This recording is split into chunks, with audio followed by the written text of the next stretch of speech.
Salam, salam kasih damai dan sejahtera. Tuhan memberkati, menyertai dan melindungi. Salve, ini asistensi kita yang kedua untuk makalah kita. Mari kita buka dalam doa, dalam nama Bapa dan Putra dan Roh Kudus. Amin.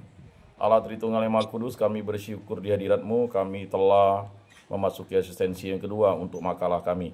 Semoga makalah kami ini dapat kami selesaikan dan berdaya guna, sehingga dapat dikaji, dan akhirnya banyak yang akan menulis kembali tentang sejarah gereja, khususnya di kota Pontianak dan Kabupaten Kuburaya. Semoga rahmat-Mu selalu menyertai kami. Bimbinglah kami, tuntunlah kami, agar kami dapat mengerti, mengerjakan makalah, berarti kami mengerjakan tugas yang membuat kami menjadi pribadi yang cerdik seperti ular dan tulus seperti merpati. Semua doa kami serahkan dengan perantaraan Tuhan kami Yesus Kristus yang hidup dan meraja, kini dan sepanjang segala masa. Amin. Dalam nama Bapa dan Putra dan Roh Kudus. Amin. Baik, sebelum kita asistensi melihat bab 1 kalian, saya akan memberikan pengetahuan apa itu makalah ya. Mungkin sudah ada yang paham, tetapi saya juga sudah memberi di WA group. Semoga itu diambil, disimpan, ya, tidak dihapus. Tetapi saya akan menjelaskan malam ini arti makalah sebelum kita tanya jawab untuk asistensi yang kedua. Nah, makalah adalah karya tulis ilmiah yang membahas suatu topik tertentu secara sistematis dan objektif. Biasanya berdasarkan penelitian, kajian pustaka, atau analisis kritis. Makalah sering digunakan dalam dunia akademik sebagai tugas kuliah, seminar, atau diskusi ilmiah. Nah, maka sangat penting untuk membuat makalah ya, sebagai tugas kuliah, untuk seminar, dan diskusi ilmiah. Makanya nanti waktu menonton video, itu boleh kalian mempertanyakan ya, pertanyaan itu kepada teman kalian melalui kolom chat. Nanti dijawab ya. Jadi ketika kalian videonya udah jadi, ditonton, semuanya nonton ya. Tidak ya, artinya ketika sudah ditonton, semuanya membuat chat pertanyaan. Kalau memang sudah jelas, sudah paham ya, tinggal direspon. Kalau ada pertanyaan, boleh. Nah, pertanyaan itu dijawab oleh kelompok yang ya harus, kemudian nanti baru nilainya itu diinputkan ya, diinputkan ke saya bahwa kelompok 1 tuh nilainya 90 misalnya, nilai videonya ya. Ingat, jangan sampai tidak menilai. Nah, kalau kalian sempat tidak menilai video ya, video tengah semester itu, berarti kalian nilainya tidak keluar. Ya, mengapa tidak keluar? Berarti kalian tidak berpartisipasi. Ya, biarpun nilai kelompok kalian itu di 2 orangnya keluar, tapi kalian tidak berpartisipasi dalam kolom chat, berarti nilainya tidak keluar. Ya, jadi usahakan semuanya video itu kan hanya 11 video saja. Ya, 11 video. Jadi yang menilai video kelompok 1 itu ya adalah kelompok 2 sampai kelompok 11. Jadi totalnya ada 30 orang. Kelas kalian ini kan 34 orang nih. Jadi 30. Nah, diinputkan, nanti ditulis ke chat pribadi saya, nilai video ini sekian ya. Nah, jadi seperti itu. Nilai paling bawah 60, paling tinggi 95 ya. Saya batasi dulu supaya ya objektif. Kalau saya tidak batasi, nanti kalian akan semena-mena. Ketika tidak senang dengan video ini kawannya ya, makanya kalian sebagai calon guru harus mampu menilai ya. Jadi itu ya, jelas ya. Makalah sering digunakan dalam dunia akademik sebagai tugas kuliah, seminar, atau diskusi ilmiah. Nah itu. Nah, ciri-ciri makalah ya, saya sudah memberikan sistematikanya. Yang pertama, struktur sistematis, biasanya terdiri dari pendahuluan, pembahasan, dan kesimpulan. Nah, itu dia ya, makalah itu terdiri atas 3 bab. 2 bersifat ilmiah, menggunakan bahasa baku dan berdasarkan referensi yang dapat dipertanggungjawabkan. Nah, itu. Maka saya katakan referensi yang sudah dapat dipertanggungjawabkan adalah referensi. Maka silakan kalian pinjam makalah ya, kelompok kakak tingkat kalian yang semester 6. Ya, tadi saya ada ketemu ketua kelasnya. Saya lupa namanya siapa. Dia bilang sudah ada yang meminjam dan dipinjamkannya. Ya. Nah, itu dipinjamkan baik berupa file, soft copy saja, boleh. Setelah itu, ya kalian baca, pelajari. Kemudian 3 mengandung analisis, ya. Jadi berisi pemaparan dan pembahasan yang logis serta mendalam. Jadi harus ada mengandung analisis. Yang keempat, menggunakan sumber referensi, mengutip buku, jurnal, atau penelitian yang relevan. Ya, kalau mengutip buku, mengutip jurnal, atau penelitian yang relevan. Nah, kebetulan ada makalah yang sudah ditulis, itu boleh kalian kutip. Makalah bisa bersifat deskriptif, ya, analitis, atau argumentatif tergantung pada tujuan penulisannya. Nah, sekarang mengenai referensi primer untuk makalah, ya. Referensi primer untuk makalah adalah sumber asli atau langsung yang menjadi dasar utama dalam penelitian atau kajian akademik. Referensi ini biasanya berisi data atau informasi yang belum mengalami interpretasi atau analisis lebih lanjut oleh pihak lain. Jadi itu data yang sebenarnya. Paham ya, referensi primer ya? Contoh referensi primer, pertama hasil penelitian asli, laporan penelitian, skripsi, tesis atau disertasi, dan makalah yang sudah dikerjakan oleh kakak tingkat kalian. Yang kedua, artikel dalam jurnal ilmiah yang memuat penelitian asli. Apakah ada yang menulis sejarah gereja, paroki-paroki di kota itu, atau paroki-paroki di Kuburaya? Kalian cari jurnal ilmiahnya. Siapa tahu dia dimasukkan di dalam jurnal ilmiah, tetapi bukan untuk meneliti sejarah aja, tidak, tapi meneliti misalnya partisipasi umat, tetapi kan ada latar belakang sejarah parokinya, biasanya di bab 1-nya. Kemudian yang ketiga, dokumen resmi, undang-undang, peraturan pemerintah, laporan tahunan. Nah, ini dokumen resmi ini kalian minta ya di Kuskupan Agung Pontianak. Sudah saya sampaikan, jangan menggunakan WA, datang langsung, perkenalkan diri. Kalau WA ya sifatnya orang bisa menolak. Kalau datang dengan pakaian alma mater, kartu identitas, sekolah tinggi agama Katolik, ya pasti tidak akan ditolak. Justru malah kita mendapat referensi lagi. Ya bisa jadi kan, oh kuliah di sini ya. Nah, jadi kita bisa mendapat yang namanya referensi baru. Kemudian wawancara langsung. Nah, itu yang saya katakan tuh. Contoh referensi primer ya, beberapa sudah mendapatkan minimal 2 wawancara. Wawancara langsung bisa menggali informasi, bisa mendapatkan informasi, dapat menghasilkan informasi, dan juga dapat mereferensikan informasi. Kata pastor paroki, coba kunjungi bapak ini. Nah, ketika pastor paroki atau misalnya DPP merekomendasikan, coba disampaikan atau ditanyakan kepada bapak ini, bapak A atau bapak B. Berarti wawancara langsungnya itu ya dari sumber primer ke ya sumber akurat primer misalnya pelakunya. Kemudian surat. Nah, surat itu misalnya SK, data-data DPP pertama, SK pembentukan paroki. Boleh enggak dipoto? Boleh. Asalkan dapat izin otoritas langsung, biasanya ada di Kuskupan. Kemudian pidato. Misalnya pidato peresmian paroki oleh Bapak Uskup. Kalau itu bisa didapatkan, berarti itu adalah referensi primer. Karena pidato itu sifatnya ilmiah. Tidak mungkin orang konsep pidato berdasarkan katanya, tetapi berdasarkan data dan fakta. Kelima, manuskrip dalam arsip sejarah. Manuskrip itu adalah ya catatan-catatan baik tulisan langsung, tulisan ketik atau tulisan cetak yang memang itu disimpan sebagai manuskrip. Contoh manuskrip itu misalnya SK pembentukan DPP pertama paroki ini. Itu manuskrip bisa didapatkan di paroki atau di Kuskupan. Ya. Atau kalian bisa dapat ya di arsip Keuskupan. Tapi untuk mendapat itu ya memang harus ada pendekatan. Nah, ini yang penting, observasi atau eksperimen langsung. Nah, itu.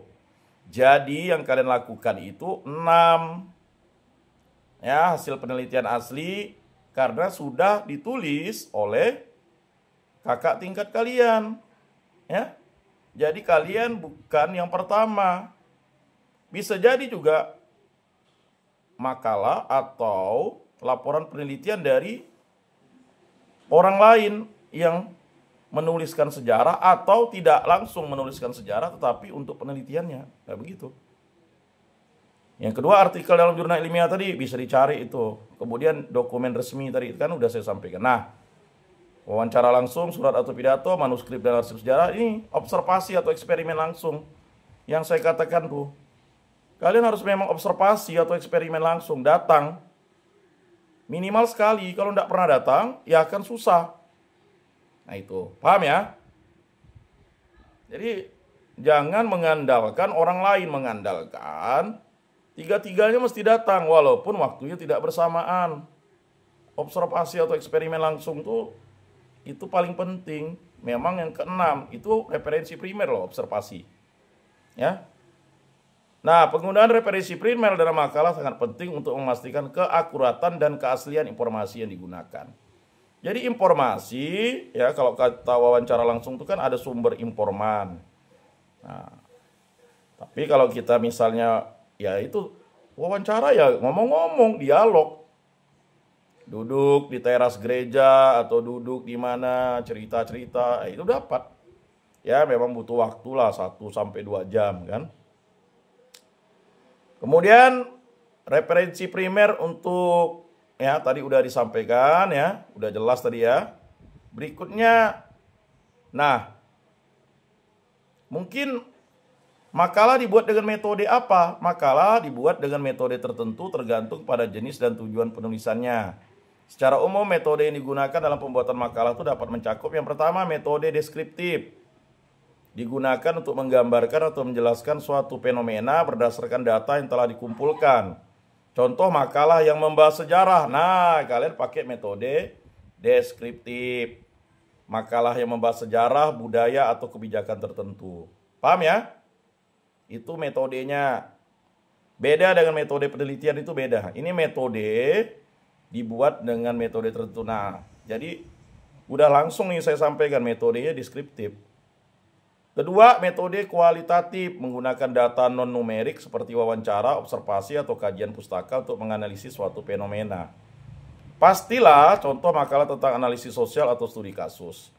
Mengapa perlu wawancara? Ini sebenarnya ya mendapat keakuratan data. Jadi metode kualitatif itu, deskriptif itu untuk pembuatan makalah, metode kualitatif yaitu ketika kalian menggunakan wawancara tadi. Ketiga, metode kuantitatif menggunakan data angka dari statistik untuk menguji hipotesis atau menarik kesimpulan. Kalian udah belajar tuh statistik, tapi tidak pada makalah ini tidak. Ya, contoh makalah yang berisi analisis data survei atau eksperimen ini survei.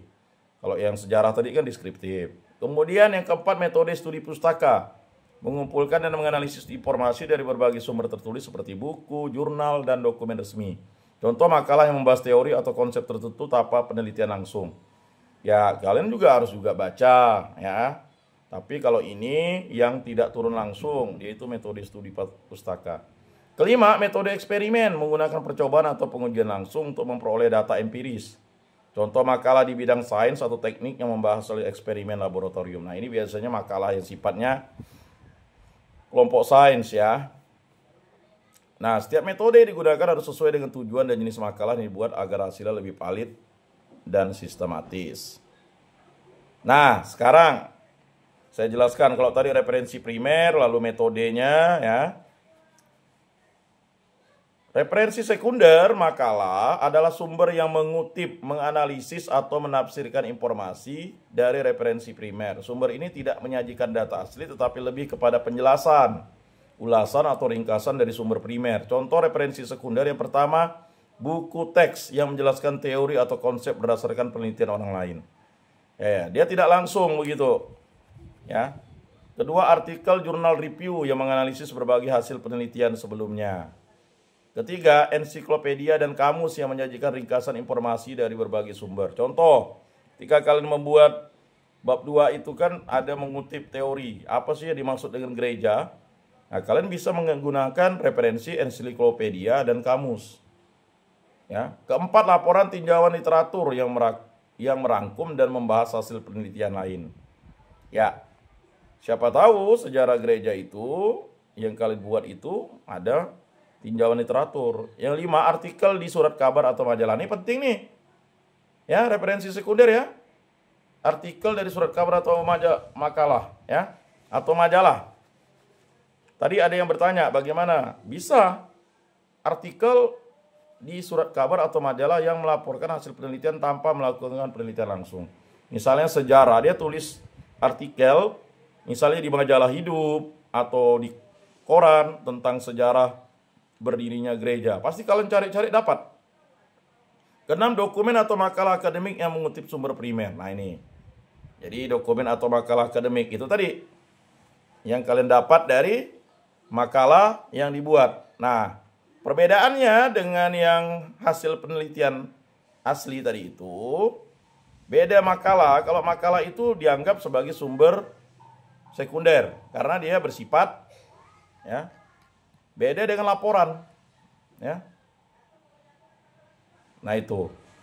Sekarang penting juga saya bahas metode penelitian ya, supaya tidak kacau, sesat pikir. Kalau metode pembuatan makalah tadi ada 5, tapi ada metode penelitian. Nah, metode penelitian itu secara umum metode penelitian itu dapat dikategorikan menjadi 2 jenis utama ya. 2 jenis. Yang pertama metode kualitatif, berfokus pada pemahaman mendalam terhadap fenomena atau masalah melalui data non-numerik, menggunakan teknik seperti wawancara, observasi, studi dokumen, dan analisis teks. Hasilnya bersifat deskriptif, subjektif, dan mengutamakan interpretasi. Contoh studi kasus, etnografi, fenomenologi. Nah, kita tidak sampai di situ, tetapi kalian sudah konsep-konsepnya ke situ. Kedua, metode kuantitatif, berfokus pada data numerik dan statistik untuk menguji hipotesis. Menggunakan teknik seperti survei, eksperimen, dan analisis data statistik. Jadi ya, paham ya, nanti kalau kalian menulis skripsi yang sifatnya survei, itu kalian jelaskan metode apa, penelitiannya kalian pakai metode apa. Kuantitatif, ini pasti ditanyakan dalam setiap seminar. Paham ya? Ini harus dari sekarang semester 4 harus kuasai itu. Paham ya? Kalau kalian pakai wawancara, metode apa? Metode kualitatif penelitiannya. Paham ya? Metode itu hanya 2. Ya, kalau kalian teknik seperti survei, eksperimen, dan analisis data statistik itu metode kuantitatif. Hasilnya bersifat objektif, terukur, dan dapat digeneralisasi. Jadi objektif ya sifatnya. Kalau hasil penelitian metode kualitatif itu subjektif. Kalau hasil penelitian metode kuantitatif itu objektif. Contoh survei kuantitatif, eksperimen, laboratorium, analisis regresi. Selain kedua metode ini ada juga metode campuran, mixed methods, yang menggabungkan unsur kualitatif dan kuantitatif untuk mendapatkan pemahaman yang lebih komprehensif. Ya, metode ini mixed method sih memang, tetapi bagi orang-orang peneliti masalah sosial itu tidak valid katanya menggunakan metode mixed methods. Ini metode banci nih namanya, hibrid. Ya. Jadi menganalisa lalu mengambil kesimpulan lalu dirumuskan. Ya agak susah kalau begitu katanya. Karena memang kalau metode itu ya sifatnya subjektif. Nah, mungkin kalian mau bertanya, apa sih ya arti dari subjektif ya dan arti dari objektif ya. Ini kita nih selalu ngomong itu ya. Ya. Apa dia? Nah,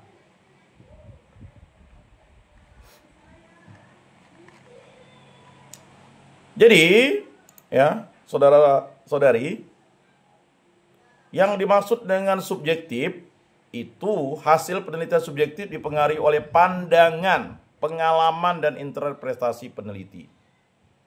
Biasanya ditentukan dalam penelitian kualitatif yang mengandalkan observasi, wawancara, dan analisis teks. Nah, itu tadi. Tidak selalu dapat diukur dengan angka, tetapi lebih pada pemahaman mendalam terhadap suatu fenomena. Jadi maka wawancara itu ya. Contoh studi kasus tentang pengalaman seseorang dalam menghadapi suatu masalah sosial. Nah, makanya kalau untuk masalah sosial itu ya menggunakan subjektif. Lalu objektif, hasil penelitian objektif didasarkan pada fakta dan data yang dapat diukur serta diuji kebenarannya secara ilmiah. Biasanya digunakan dalam penelitian kuantitatif yang menggunakan angka dan statistik. Bebas dari opini atau interpretasi pribadi peneliti. Jadi itu kalau kita survei, ya itu bukan untuk makalah sejarah, ya. Itu bebas opini, dia berdasarkan hasil itu. Contoh hasil survei tentang kepuasan pelanggan yang dianalisis menggunakan statistik. Singkatnya, subjektif lebih bersifat interpretatif dan bergantung pada perspektif, sedangkan objektif berbasis fakta dan data yang dapat diverifikasi. Pada sejarah, pada ilmu sosial dasar kan saya sudah jelaskan apa yang disebut perspektif. Ingat ya? Lupa. Ya. Kita sebagai mahasiswa itu harus memahami ya apa yang disebut dengan ya paradigma, teori dan perspektif.